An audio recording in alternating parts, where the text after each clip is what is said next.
need to tell you about something that happened, something I can't forget, no matter how hard I try. To give you some background, when my wife was a kid, her family lived with her grandparents in an old house in a small town. It wasn't just any house, though. It had a history, and not the kind you'd want. Her grandfather was murdered there, in his bedroom upstairs. After it happened, the room where it all took place was practically abandoned. For over 20 years, it became a storage space, a place no one lingered in. You'd just grab what you needed and get out. Selling the house wasn't an option either. Word travels fast in a small town, and no one wanted to live there. So her family stayed. Years later, long after the murder, I became part of the family. I attended the trial when they attempted to bring someone to justice. I'll never forget the crime scene photos from that trial. They showed the room, his room, the bloodstains, the chaos. Those images were seared into my memory, but it wasn't something we ever talked about. Fast forward a few more years, and my wife and I had 2 kids of our own. Our oldest was 6 at the time, just a happy, restless little guy who couldn't sit still to save his life. We visited my in-laws' house regularly, but that room, it was just there, untouched, part of the house, but also not. Then, one holiday, my father-in-law had an idea. He wanted to turn that room into a space for the grandkids, a little hangout where they could all sleep and play together. He set it up with sleeping bags, a TV, the works. My wife and I didn't like the idea, not one bit. But the murder was a sore subject, so we stayed quiet. We were the first to arrive for the holiday, and naturally my son, curious as ever, wandered upstairs and into the room. He stayed there for hours, which was unusual for him. Eventually I decided to check on him. When I walked in, he was sitting on the floor, staring at the TV. He didn't even turn to look at me when I came in. Normally he'd be bouncing off the walls, asking me a million questions. But this time, he was still, rigid. "Hey buddy," I said, trying to sound casual. "Everything okay up here?" "Yeah," he replied without looking at me. I paused. Something didn't feel right. "Okay, have fun." I started to leave when his voice stopped me. "Daddy, do I have to sleep in here?" "I don't want to." I frowned. "Why not, bud?" "I'm not alone," he said, his voice flat. Every hair on my body stood up. I tried to play it off. "Well, yeah, I'm here with you, buddy." He shook his head. "No, there's someone in here with us." I froze. My mouth went dry. "Oh, are they nice? Mean? A grown-up? A kid?" "A grown-up," he said, still staring at the screen. My heart was pounding. I couldn't let him see how unnerved I was. "What are they doing right now?" I asked. He didn't move a muscle, didn't even blink. "They're watching you." I felt a chill crawl up my spine. I forced a smile. "You've never said anything like this before at Grandma and Grandpa's house. You've been here plenty of times." "They don't leave this room," he said simply. "And I've never been in here before." I swallowed hard. "Where are they now?" Without looking away from the TV, he slowly lifted his arm and pointed to the far corner of the room, the corner where his great-grandfather was murdered. "They're standing over there," he said. "They don't move much." I didn't argue. I didn't ask any more questions. I just said, "Okay, buddy, you don't have to stay in here." He stood up and walked out with me, leaving that room behind. But even after we went downstairs, I couldn't shake the feeling that something was still there. To this day, we've never told him about the murder. He doesn't know anything about what happened in that room. He was only 6. How could he know? I don't know what he saw or who, but I can still feel the weight of their presence every time I think about that house, that room, that corner. I want to tell you about something that still gives me chills every time I think about it. This isn't just a scary story. It's something that happened to me, something I still can't fully explain. It was when I lived in Oregon. I worked IT for the community college, and some nights I wouldn't leave work until 9 or 10 p.m. It was late, pitch black outside, and if you've been out there, you know how thick the forests are.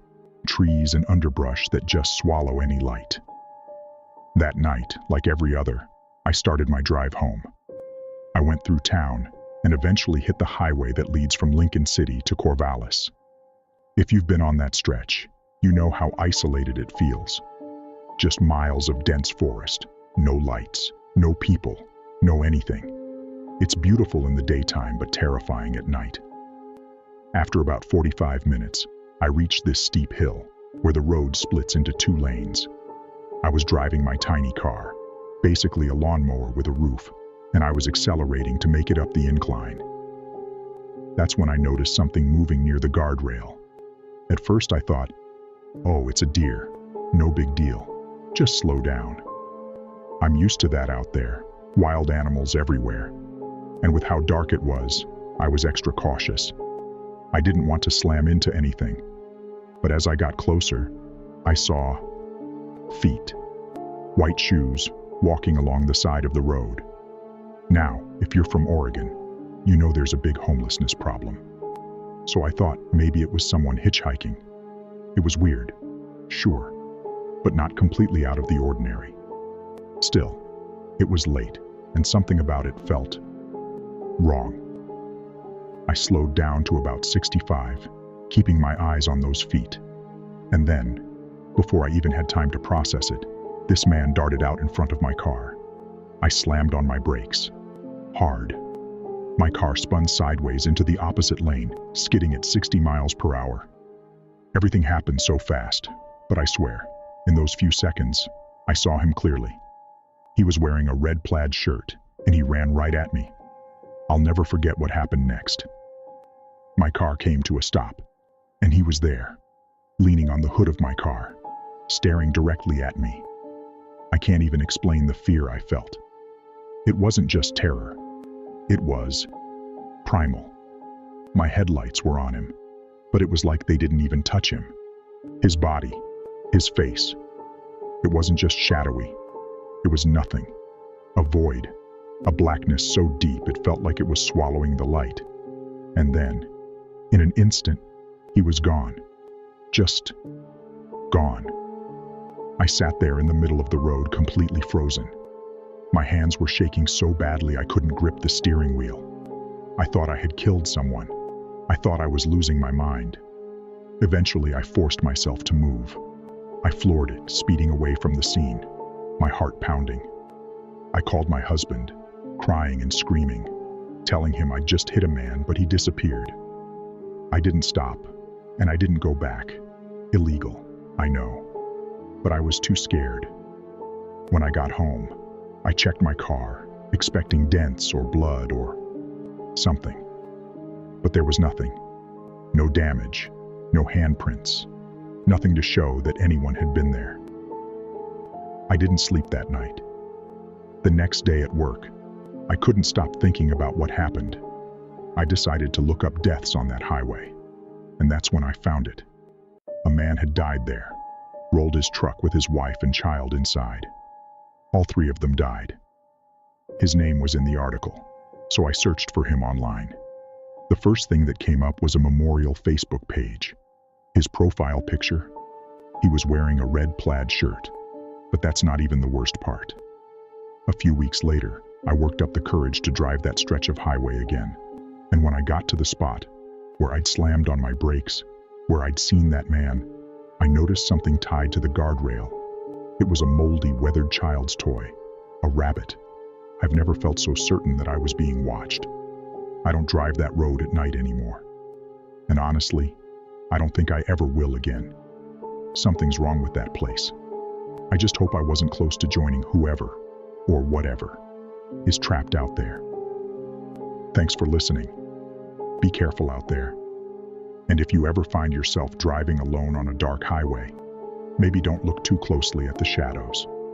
You never know what might be staring back. There's a house my family owns in South Carolina, a plantation house from another time. It's abandoned now, but even saying that feels wrong. because no house that old, with a past that dark, can ever really be empty. I'll never forget the first time I realized just how wrong that place was.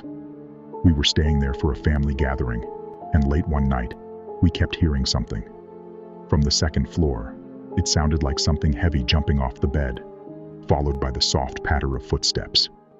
At first, I thought it might be the family dog, but then I looked down, and he was right there, lying at my feet. Whatever was upstairs wasn't him. The sound came back every 10 minutes. Jump, thud, footsteps. Over and over. Finally, I couldn't take it anymore. I walked upstairs, heart pounding in my chest. I opened the door to the room where the noise was coming from, expecting to find, well, I don't know what. But there was nothing.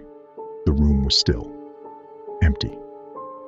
But the second I went back downstairs, the sound stopped completely, as if whoever, or whatever it was, knew I was watching. I wish that was the worst thing that's happened in that house. But it wasn't even close. One time I was home alone when I heard a crash so loud, it shook the walls. It came from the dining room. I ran in and froze. The massive painting that hung above the fireplace, something so heavy it took 2 people to hang, was smashed to pieces on the ground. But here's the part that doesn't make sense. The nail in the wall was still there, perfectly intact, angled upward like it had never been touched. The string on the back of the painting was unbroken.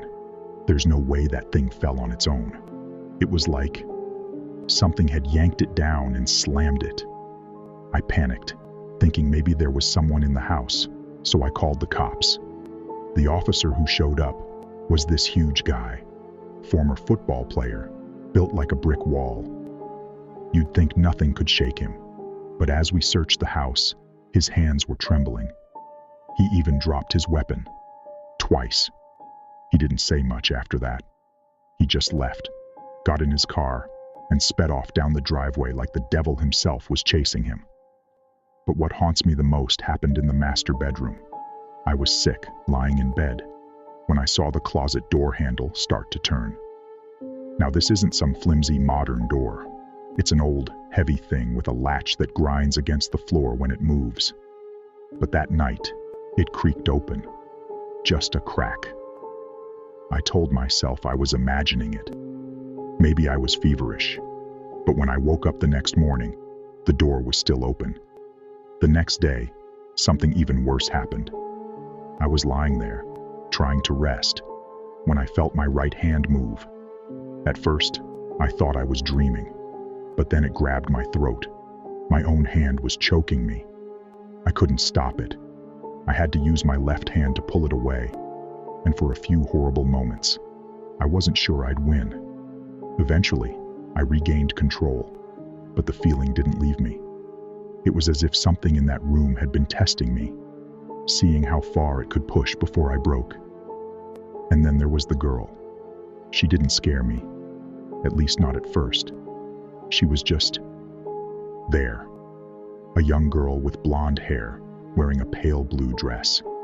I saw her walking the halls late one night, silent, almost floating. She didn't look at me. She just walked straight into the green room, a sitting room with walls painted a dull green. When I followed her, there was no one there, just the faint smell of something old, like a mix of dust and decay. Maybe the house's past has something to do with it. There's a graveyard on the edge of the property, with headstones dating back to the 1700s. One of them belongs to a baby.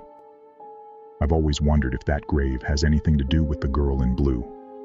We had another neighbor once, a man named Willie. He was, let's just say, not right. One 4th of July, he shot at us, barely missing my brother. But that wasn't the end of Willie's story. A few months later, his house burned to the ground with him inside.